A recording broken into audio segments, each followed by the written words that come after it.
नमस्कार। स्वागत है आप सभी का परफेक्ट एकेडमी के ऑनलाइन प्लेटफॉर्म पर। मैं कुलदीप सिंह।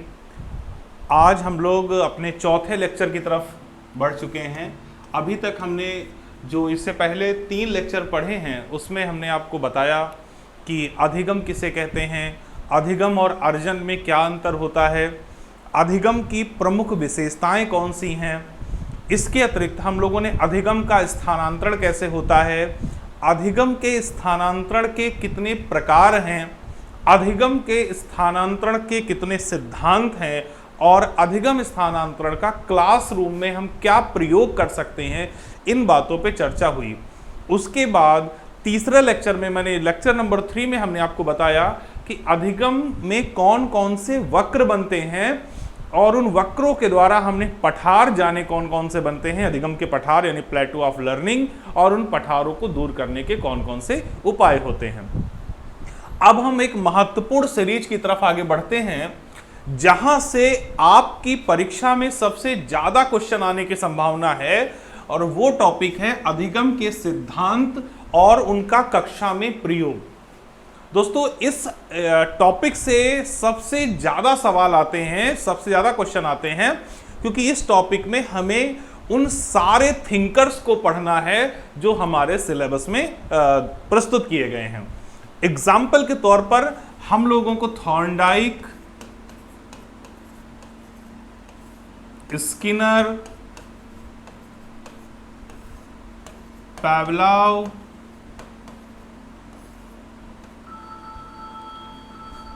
पियाजे, वाइगोट्स्की,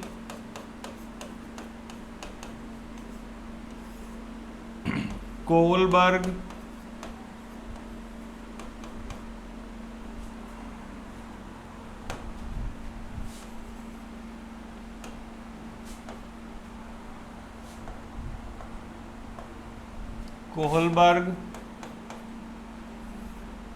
बंडूरा, ब्रूनर, इसके अतिरिक्त कोहलर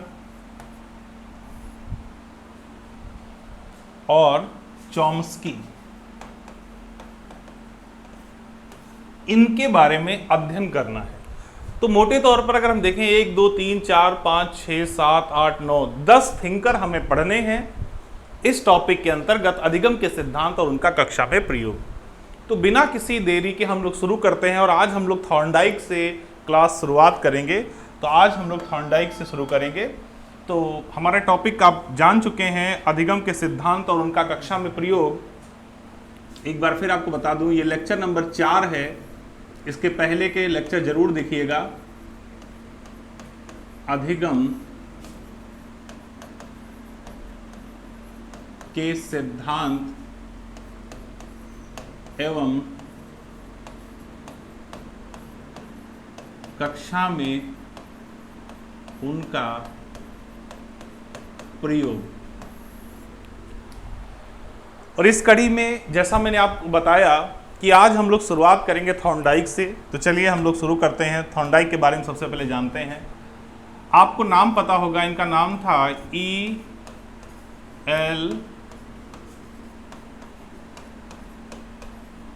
थॉर्नडाइक। थोड़ा इसको हम लोग बोल्ड कर लेते हैं, मोटा कर लेते हैं।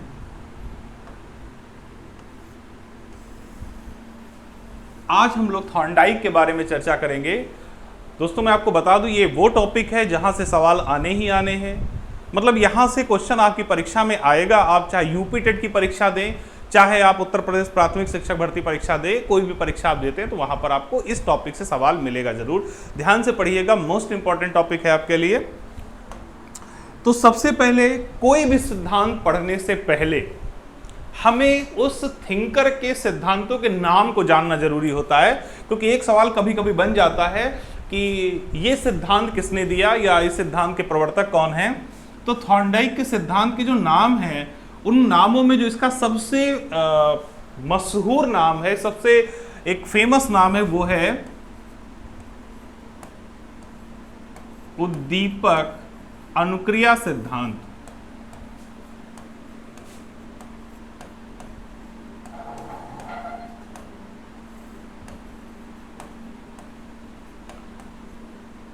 ठीक है, इसका जो सबसे पहला नाम है वह है उद्दीपक अनुक्रिया सिद्धांत। आगे डिटेल बताएंगे उद्दीपक क्या होता है, अनुक्रिया क्या होती है। इसके अतिरिक्त इसका एक और नाम है, इसे संबंधवाद का सिद्धांत भी कहते हैं।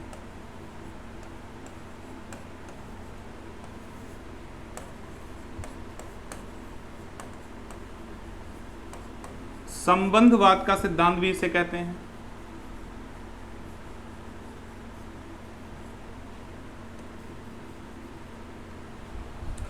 इसे एक और नाम से कह सकते हैं संयोजनवाद। इसे एक और नाम क्या होगा इसका, संयोजनवाद, बॉन्डिंग थियरी,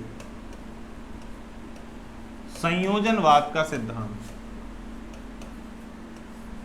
यानी कि stimulus response theory, association theory, bonding theory, और इसका क्या नाम होगा, प्रयास और त्रुटि का सिद्धांत, प्रयास एवं त्रुटि का सिद्धांत।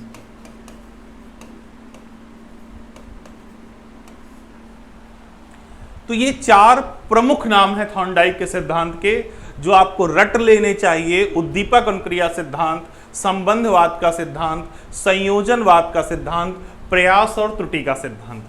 देखिए, उद्दीपक को इंग्लिश में स्टिमुलस बोलते हैं। उद्दीपक को इंग्लिश में क्या बोलते हैं, स्टिमुलस बोलते हैं।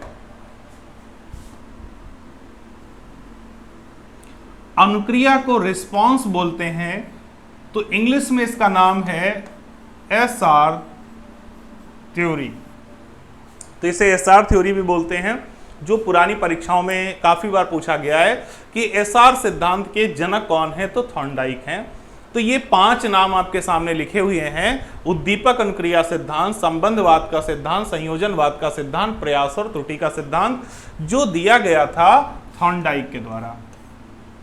जैसा मैंने इस क्लास की शुरुआत में कहा कि अगर हमें किसी मनोवैज्ञानिक को समझना है तो सबसे पहला काम हमारा ये होता है कि उस मनोवैज्ञानिक ने अपने सिद्धांतों के जो नाम दिए वो किस आधार पर दिए।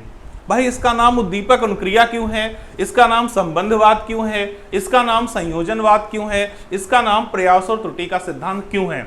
अगर ये क्यों का जवाब हमें मिल जाए कि आखिरकार इसे एसआर थियरी क्यों कहा जाता है, तो हम समझ सकते हैं कि थॉर्नडाइक के सिद्धांत का मतलब क्या है, थॉर्नडाइक ने क्या सिद्धांत दिया है। तो चलिए, सबसे पहले हम इन जो हमारे सामने 4 नाम लिखे हैं, इन चारों नाम को हम सबसे पहले क्लियर करेंगे कि आखिरकार ऐसा नाम क्यों दिया गया है। और यही पूरा का पूरा थॉर्नडाइक का सिद्धांत है इन शॉर्ट में।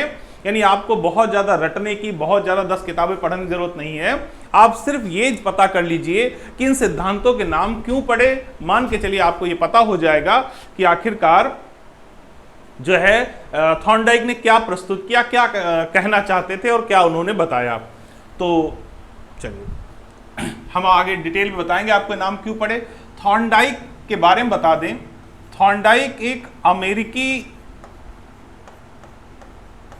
ये अमेरिका के निवासी थे, अमेरिका के निवासी थे, और इन्होंने 1903 और 1913 2 वॉल्यूम, वॉल्यूम 1 1903 में, वॉल्यूम 2 1913 में एक किताब लिखी जो बहुत महत्वपूर्ण किताब है, और उस किताब का नाम था एजुकेशनल साइकोलॉजी।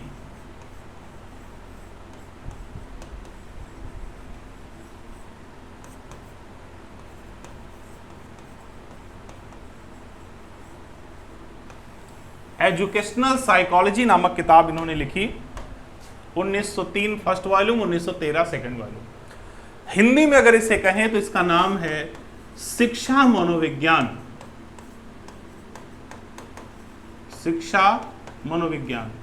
बोर्ड पर थोड़ा बड़ा लिख रहा है, जगह नहीं, तो फिर इसको रफ करके दोबारा से बताते हैं, दोबारा से इसके बारे में चर्चा करते हैं। E.L. थॉर्नडाइक, ठीक। अभी तक हम नहीं जाना, नाम थोड़ी देर के नाम हम लोग छोड़ देते हैं, नाम अभी आपको बताएंगे क्यों पढ़े, ठीक है। तो अभी हमने आपको बताया कि थॉर्नडाइक एक अमेरिकी मनोवैज्ञानिक हैं, ये अमेरिका के निवासी थे और इन्होंने 1903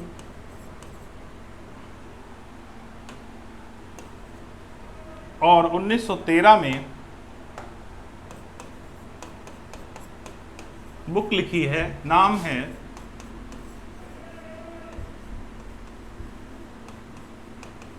एजुकेशनल साइकोलॉजी। काफी मशहूर किताब है परीक्षा के दृष्टिकोण से भी। अब इस किताब में हिंदी में मैंने इसका नाम आपको बताया क्या है, शिक्षा मनोविज्ञान। शिक्षा मनोविज्ञान, कुछ भी रटने की आवश्यकता नहीं है, आराम आराम से मस्ती में पढ़िए, किसी तरीके की टेंशन लेने की जरूरत नहीं कि इसको रटना है, बिल्कुल व्यवहारिक रूप से पढ़िए, आपको व्यवहारिक रूप से सारी चीजें पता हो जाएंगी, इसके लिए आपको कोई अलग से एफर्ट करने की जरूरत नहीं है।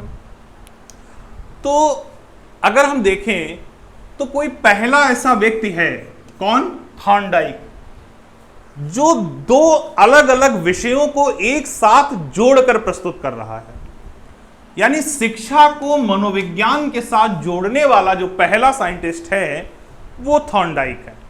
थॉर्नडाइक से पहले कोई ऐसा नहीं था जिसने शिक्षा में मनोविज्ञान के महत्व को इतनी दूरदृष्टिता के साथ प्रस्तुत किया हो, इतना अच्छे तरीके से प्रस्तुत किया हो।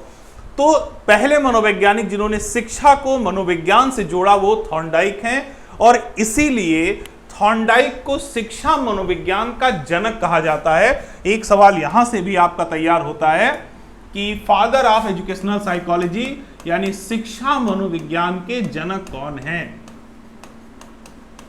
शिक्षा मनोविज्ञान के जनक तो आप कह सकते हैं थॉर्नडाइक हैं। और अगर हम आपसे पूछे क्यों हैं भाई इन्हें शिक्षा मनोविज्ञान का जनक क्यों कहा गया, तो आप तुरंत बता देंगे कि इन्होंने शिक्षा मनोविज्ञान नामक एक किताब लिखी थी 1903 और 13 में, जिसमें इन्होंने पहली बार शिक्षा को मनोविज्ञान के साथ जोड़ा या शिक्षा के क्षेत्र में मनोविज्ञान की उपयोगिता बताई, इसीलिए इन्हें शिक्षा मनोविज्ञान का जनक कहा जाता है। ठीक, इतनी बात तो हमारी हो गई। इस किताब में थॉर्नडाइक ने जो कुछ भी प्रस्तुत किया कि भाई हम क्लासरूम के अंदर साइकोलॉजी को किस प्रकार रख सकते हैं, क्लास में मनोविज्ञान का यूज क्या है, शिक्षकों को मनोविज्ञान की क्या आवश्यकता होती है, शिक्षक मनोविज्ञान का कहां कहां प्रयोग कर, ये सारी बातें जो इन्होंने अपने इस किताब में रखी, तो इसके पीछे थॉर्नडाइक का एक रिसर्च था जो इन्होंने किया था 1897-98 में। 1897-98 में थॉर्नडाइक ने एक रिसर्च किया था, एक शोध किया था, अनुसंधान किया था। उस रिसर्च को जिस किताब में प्रस्तुत किया गया, जिस किताब में उसे रखा गया, उस किताब का नाम था एनिमल इंटेलिजेंस। जय हिंद, नमस्कार, प्रणाम, कैसे हैं आप सभी? एनिमल इंटेलिजेंस यानी अगर हिंदी में कहें तो इस किताब का नाम होगा पशु बुद्धि। पशु बुद्धि।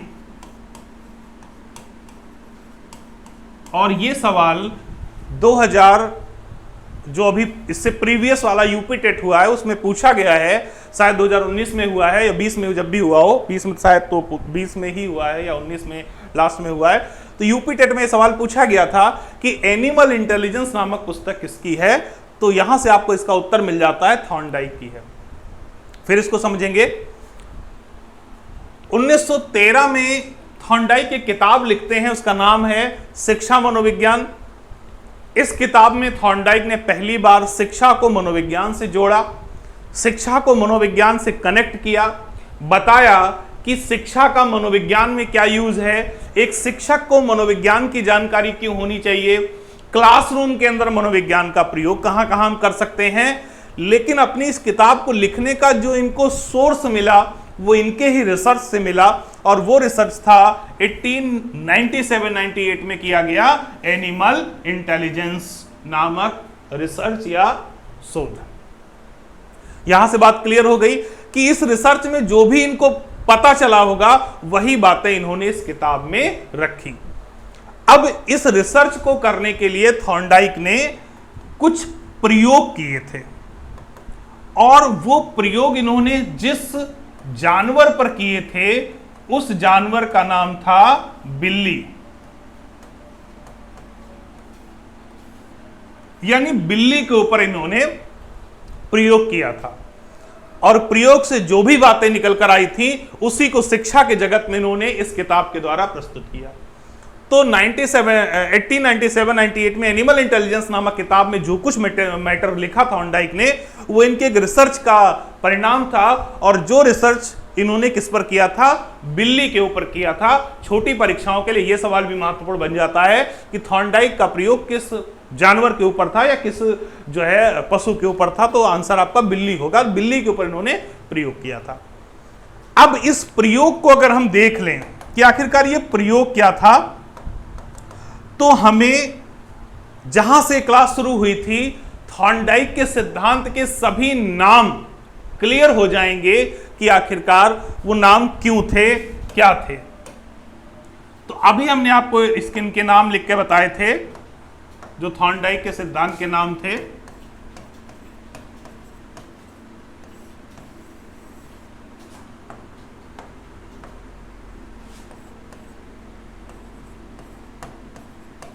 उद्दीपक, अनुक्रिया,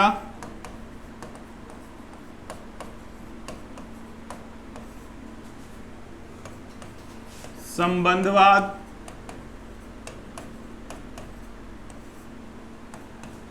संयोजनवाद और प्रयास और त्रुटि।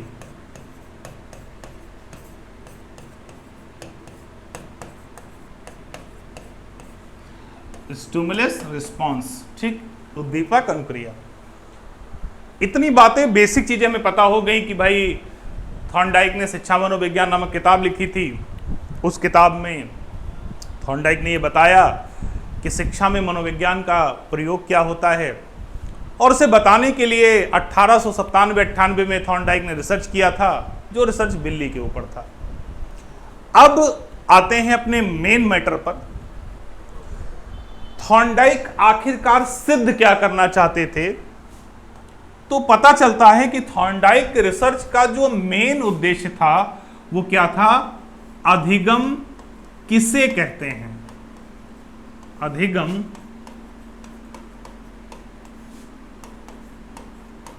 किसे कहते हैं?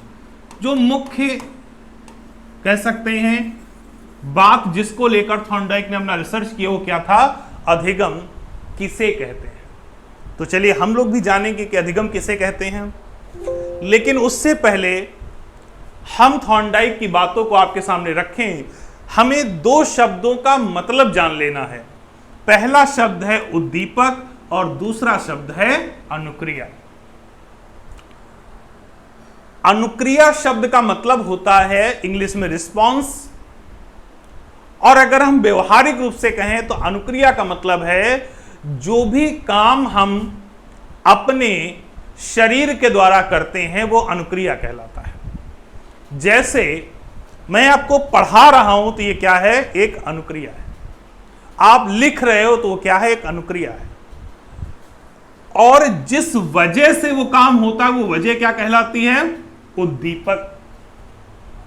जैसे आप घर में बैठकर मोबाइल चला रहे थे, तो मोबाइल आप चला रहे थे, अचानक आपके पिताजी आ गए तो आपने मोबाइल को जेब में रखे और वहां से भाग गए, तो आपका मोबाइल को जेब में रखना और वहां से जाना क्या हो जाएगा? अनुक्रिया हो जाएगी।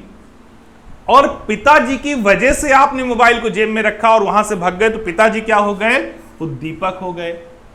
जैसे आप पढ़ाई की तैयारी, आप एग्जाम की तैयारी कर रहे हो, खूब 4 घंटे 5 घंटे 8 घंटे 10 घंटे पढ़ रहे हो, तो आपका पढ़ना क्या है? अनुक्रिया। लेकिन परीक्षा की वजह से आप पढ़ रहे हो तो परीक्षा क्या यहां पर है? उद्दीपक। बात समझ में आई? आप रास्ते से जा रहे हो रात में और आपके पैर के नीचे एक रस्सी पड़ गई और आपने झटके से पैर हटा लिया और वहां से भाग पड़े, आपने कहा सांप सांप सांप।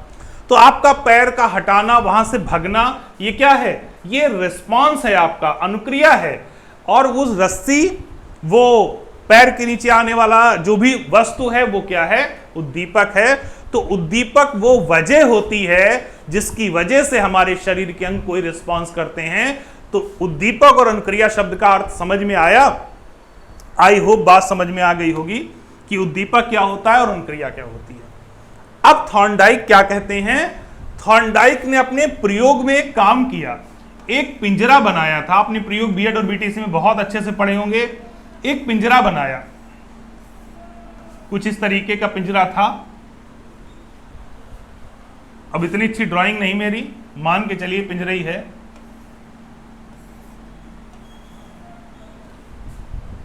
और इस पिंजरे की खासियत क्या थी? इसके अंदर कहीं पर एक लीवर लगा हुआ था, कहीं पर एक कुछ स्विच टाइप में, लीवर टाइप में लगा हुआ था। मान के चलिए ये लीवर लगा हुआ है। ये पिंजरा सिर्फ अंदर से इस लीवर को दबाने पर ही खुलता, बाकी कोई तरीका नहीं था इस पिंजरे को खोलने का। और इस पिंजरे के अंदर एक भूखी बिल्ली को डाला गया। इस पिंजरे के अंदर एक भूखी बिल्ली को प्रवेश कराया गया और पिंजरा बंद कर दिया गया। बाहर भोजन रखा गया, मान लीजिए प्लेट है और इसमें बढ़िया सी मछलियां वगैरह रखी गई।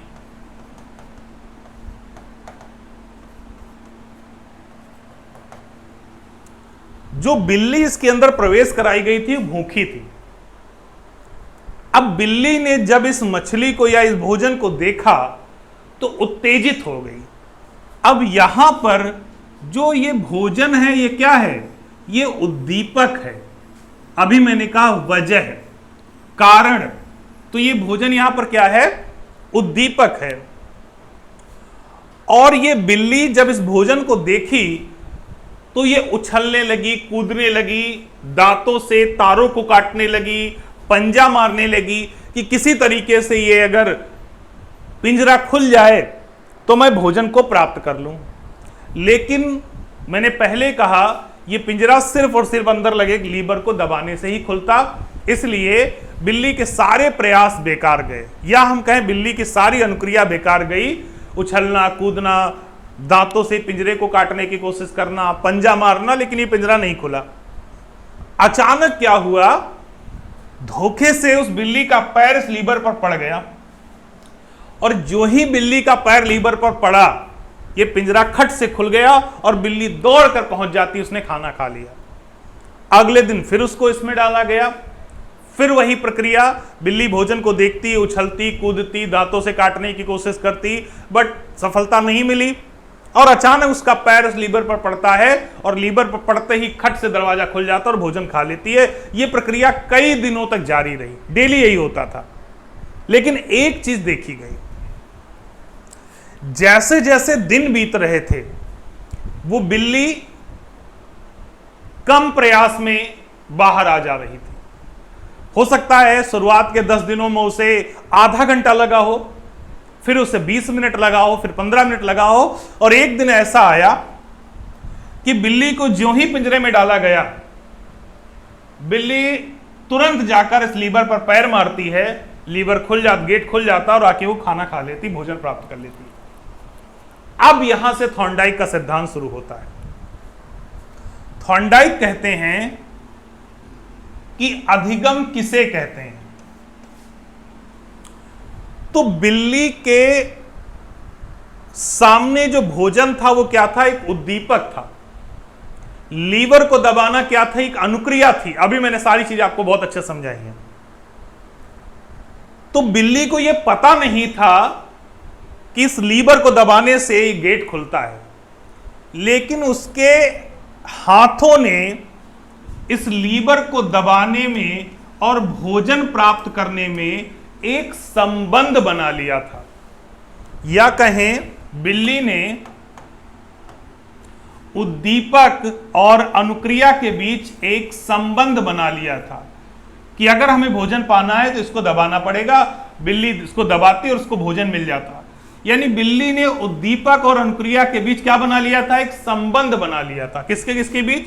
यानी कि स्टिमुलस और रिस्पांस के बीच एक संबंध बना लिया था बिल्ली ने, एक एसोसिएशन बना लिया था।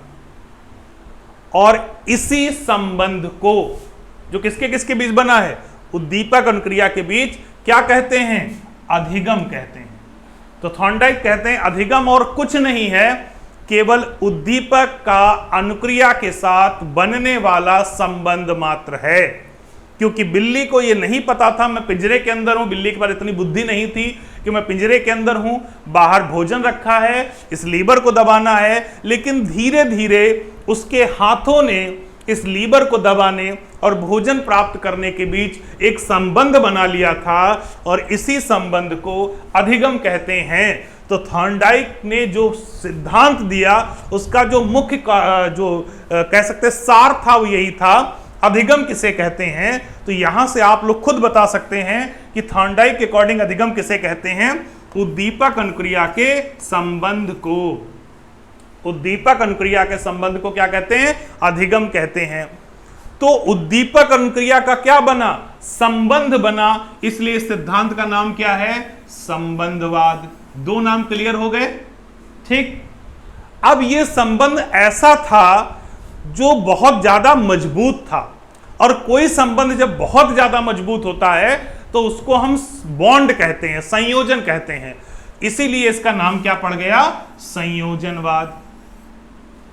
अब बिल्ली पहले दिन ज्यादा कम प्रयास कर रही थी, इसलिए गलतियां ज्यादा हो रही थी। लेकिन जैसे जैसे दिन बीत रहे थे उसके प्रयासों की संख्या बढ़ रही थी, तो गलतियों की संख्या क्या हो रही थी? कम हो रही थी। और एक दिन ऐसा आया कि एक ही बार में कोई गलती उसने नहीं की, यानी प्रयास बढ़ने से गलतियां अपने आप कम हो जाती हैं। इसलिए इसका नाम पड़ गया प्रयास और त्रुटि का सिद्धांत। तो ये तो इसके 4 नाम जो हमने आपको बताए उनके बारे में। शायद कोई कंफ्यूजन यहां नहीं रह गया होगा आपको। फिर से एक बार समझिए, एजुकेशनल साइकोलॉजी किताब थॉर्नडाइक द्वारा लिखी गई। इस किताब में थॉर्नडाइक ने शिक्षा में मनोविज्ञान के यूज को बताया, और जो भी बातें थॉर्नडाइक ने यहां पर प्रस्तुत की उसके पीछे थॉर्नडाइक का एक बहुत महत्वपूर्ण रिसर्च था, जिसे हम एनिमल इंटेलिजेंस यानी पशु बुद्धि के नाम से जानते हैं। पशु बुद्धि नामक रिसर्च में थॉर्नडाइक ने यह बताने की कोशिश की कि अधिगम किसे कहते हैं। तो थॉर्नडाइक कहते हैं अधिगम किसे कहते हैं? अधिगम और कुछ नहीं है, केवल उद्दीपक का अनुक्रिया के साथ बनने वाला संबंध है। ऐसे समझिए, जब हम लोग टाइपिंग करते हैं तो हमारे सामने टाइपराइटर होता है,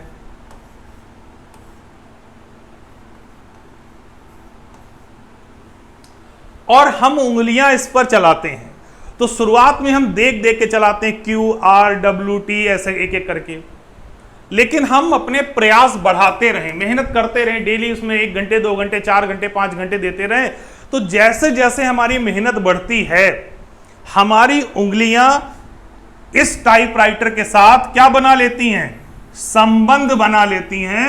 और फिर क्या होता है? हम देखते कहीं और हैं, उंगलियां हमारी टाइप नीचे करती हैं। तो यानी हमारी उंगलियों ने टाइपराइटर के साथ क्या बना लिया? संबंध बना लिया, और कहा जाता है कि हमने टाइपिंग सीख ली। तो सीखना या अधिगम और कुछ नहीं है, केवल और केवल उद्दीपक अनुक्रिया का संबंध है। हम गाड़ी चलाते हैं तो गाड़ी चलाते समय हमसे बताया जाता है कि जब भी कोई व्यक्ति सामने आए तो ब्रेक लगा देना, हॉर्न बजा देना, और वही हम करते हैं। जब कोई सामने आता है हम ब्रेक लगाते हैं, हम हॉर्न बजाते हैं। लेकिन उसके बाद हमारे हाथ और पैर उस सामने वाले व्यक्ति के साथ ऐसा संबंधित होते हैं कि जो ही कोई सामने आता है पैर अपने आप जाकर ब्रेक लगा देते हैं, हाथ अपने आप जाके हॉर्न बजा देते हैं। सोचना नहीं पड़ता कि अच्छा ब्रेक लगाएं ना लगाएं, हॉर्न बजाएं ना बजाएं, कोई नहीं सोचता। अगर आप गाड़ी चलाते हो तो आप जानते हो कि कोई नहीं सोचता, पैर अपने आप ब्रेक लगा देते हैं, हाथ अपने आप हॉर्न बजा देते हैं। मतलब आपके हाथों ने, आपके पैरों ने उस गाड़ी के ब्रेक और सामने वाले व्यक्ति के साथ क्या बना लिया है? संबंध बना लिया है। और कहा जाता है कि हमने गाड़ी चलाना सीख लिया है। हम लोग रोटी बनाते हैं, जो लोग हॉस्टल में रहते हैं, अकेले रहते होंगे, उन्होंने खाना खूब बनाया होगा, और जो लोग घर में महिलाएं हैं उन्होंने भी खाना बनाया होगा। आप पहले दिन रोटी बनाते हो तो रोटी गोल नहीं बनती, टेढ़ी मेढ़ी, भारत का नक्शा, एशिया का नक्शा, ये वो हिन बन जाता है। लेकिन आप प्रयास करते रहते हो, आप मेहनत करते रहते हो, और उससे क्या होता है? आपके हाथ रोटी के साथ ऐसे संबंधित होते हैं कि फोन पर बात चल रही होती है और हाथ आपके रोटी को गोल कर देते हैं। बात मम्मी जी से चल रही होती है, हाथ आपकी रोटी बना रहे होते हैं। यानी थॉर्नडाइक यही तो कह रहे हैं कि अधिगम किसे कहते हैं। यही बात तो बताने की कोशिश थॉर्नडाइक ने की कि अधिगम और कुछ नहीं है, उद्दीपक और अनुक्रिया का क्या है? संबंध मात्र है। आपके हाथ और रोटी का गोल होना, इनके बीच बनने वाले संबंध को ही तो अधिगम कहते हैं। यानी अधिगम और कुछ ना होकर केवल उद्दीपक अनुक्रिया का संबंध है, जो प्रयास और त्रुटि द्वारा बनता है। इसे सिद्ध करने के लिए बिल्ली के ऊपर प्रयोग किया गया था, और बिल्ली ने जिस प्रकार पिंजरे को खोलना सीख लिया, या हम कहें बिल्ली के हाथों ने पिंजरे के लीवर और बाहर रखे खाने के बीच संबंध बना लिया, तो इसी संबंध को हम क्या कहते हैं? अधिगम कहते हैं। तो याद रखिए, अधिगम और कुछ नहीं है, उद्दीपक अनुक्रिया का संबंध है, अकॉर्डिंग टू थॉर्नडाइक। अब यहां से क्वेश्चन क्या क्या बन सकते हैं? जो मेन में, ये तो फैक्चुअल चीजें हैं, आराम से आपको पहले से पता है कि भाई थॉर्नडाइक के सिद्धांत का नाम उद्दीपक अनुक्रिया, एसआर सिद्धांत, संयोजनवाद, संबंधवाद, प्रयास और त्रुटि का सिद्धांत। थॉर्नडाइक ने कौन सी किताब लिखी? Educational psychology. शिक्षा मनोविज्ञान का जनक कौन है? थॉर्नडाइक। एनिमल इंटेलिजेंस किताब किसकी है? थॉर्नडाइक की। थॉर्नडाइक ने किस जानवर पर प्रयोग किया? बिल्ली के ऊपर प्रयोग किया। थॉर्नडाइक का रिसर्च मुख्य रूप से किस बात को लेकर था? अधिगम किसे कहते हैं? फैक्चुअल क्वेश्चन आपके तैयार हो गए थॉर्नडाइक के सिद्धांत से, या हम कहें एसआर थ्योरी के फैक्चुअल क्वेश्चन आपके तैयार हैं। अब इस सिद्धांत का क्लासरूम में क्या प्रयोग होगा, उस पर चर्चा हम लोग कर देते हैं।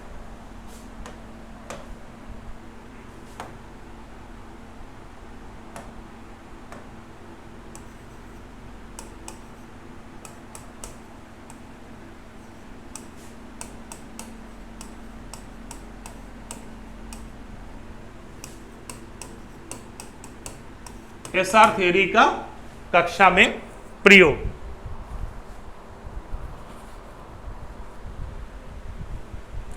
तो सबसे पहला प्रयोग क्या होगा इसका? अभी मैंने बताया भाई, बच्चे को अगर हमें टाइपिंग सिखाना है, या आप ऐसे कहें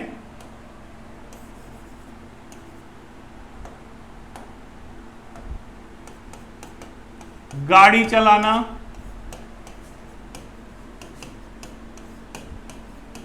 टाइपिंग करना, गणित सीखना,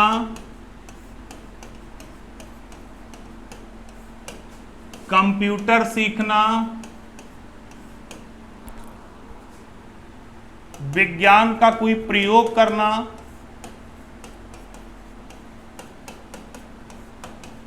तो यहां सब मुख्य रूप से कौन सा सिद्धांत प्रयोग में आएगा? यहां प्रयोग में आता है एसआर थ्योरी। चलिए, एक और चीज जहां से सवाल पूछे गए हैं आपकी परीक्षा में, उच्चारण शुद्ध करने के लिए, उच्चारण शुद्ध करने के लिए, यानी अगर बच्चा गलत बोलता है, मान लीजिए कोई शब्द सही से बोल नहीं पाता, तो हमारे पास तरीका क्या है? हमारे पास तरीका है थॉर्नडाइक का सिद्धांत। यानी हम वही शब्द बच्चे से बार बार बुलवाएं जब तक बच्चा शुद्धता को प्राप्त न कर ले, जब तक बच्चा सही बोलने ना लगे। तो कहने का मतलब है कि यह सिद्धांत किस काम आता है? उच्चारण को शुद्ध करने में। इसके अलावा धैर्य एवं लगन जैसे गुणों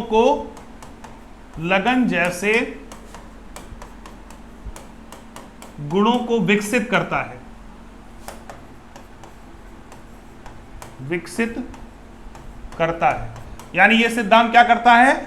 बच्चों में धैर्य और लगन जैसे गुणों को विकसित करता है कि बच्चा, जैसे अभी का बिल्ली उसके अंदर डाला गया, बाहर खाना रखा था, बिल्ली के अंदर धैर्य ना होता, वो छटपटा रही होती, नहीं मुझे बाहर जाना, क्या निकल पाती? उसके बाद धैर्य, यानी बच्चे को भी पता चलेगा, करत करत अभ्यास के जड़मत हो सुजान, मेहनत करते रहिए, लगे रहिए। देखिए दुनिया में क्या चीज हासिल नहीं होती, क्योंकि जिस दिन एस और आर का संबंध बन जाएगा उस दिन आप वो चीज सीख जाओगे। तो बच्चों में धैर्य और लगन जैसे गुणों को विकसित करने के लिए सिद्धांत महत्वपूर्ण है, प्रयोग किया जाता है। इसके अलावा आप कह सकते हैं मंद बुद्धि बच्चों को सिखाने के लिए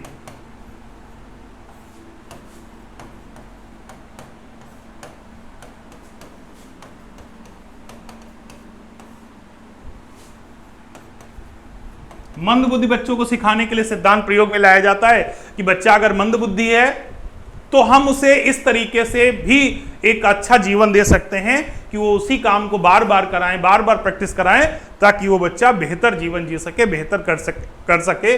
तो मुख्य रूप से अगर आप देखें तो एसआर थ्योरी का प्रयोग गाड़ी चलाना, टाइपिंग करना, गणित सीखना, कंप्यूटर विज्ञान, और इन सभी विषयों में एक चीज कॉमन है, ये सभी विषय यांत्रिक विषय हैं।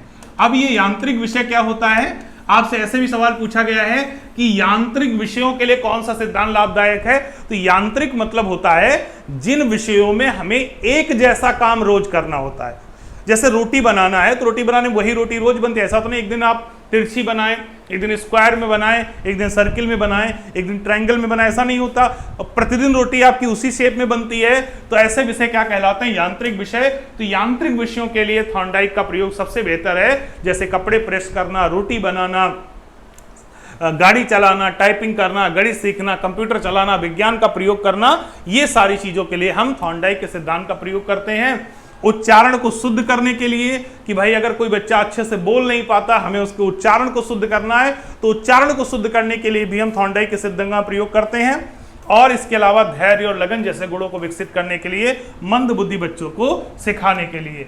तो ये सारे इसके कक्षा में प्रयोग हैं। थॉर्नडाइक से जो मेन क्वेश्चन बन सकते हैं वो आपसे थॉर्नडाइक के नाम पूछे जा सकते हैं जितने भी सिद्धांतों के हैं, थॉर्नडाइक की किताबें पूछी जा सकती हैं, थॉर्नडाइक का प्रयोग पूछा जा सकता है, और कक्षा में प्रयोग पूछा जा सकता है, कक्षा में प्रयोग। तो मेनली क्वेश्चन यहीं से बनते हैं। नाम में आपको पता है थॉर्नडाइक के सिद्धांत के चारों नाम आप रट लीजिए, उद्दीपक अनुक्रिया सिद्धांत, संबंधवाद का सिद्धांत, संयोजनवाद का सिद्धांत, प्रयास और त्रुटि का सिद्धांत। याद रखिए प्रयास और त्रुटि को प्रयास और भूल का सिद्धांत भी कहते हैं, तो कंफ्यूज मत होइएगा, एक ही नाम है, ठीक है। इसके अलावा किताब, इनकी किताबें दो ही आपकी परीक्षाओं के लिए महत्वपूर्ण हैं, एक तो एनिमल इंटेलिजेंस जो प्रीवियस एग्जाम में पूछी भी जा चुकी है, और एक दूसरी किताब है एजुकेशनल साइकोलॉजी। प्रयोग बिल्ली के ऊपर किया था, आपको पता है। पूछा जा सकता है कि प्रयोग में उद्दीपक क्या था, अनुक्रिया क्या थी, यानी आपसे पूछा जा सकता है कि उद्दीपक क्या था और अनुक्रिया क्या थी। तो उद्दीपक यहां पे क्या है, भोजन है, और अनुक्रिया क्या है, लीवर दबाना।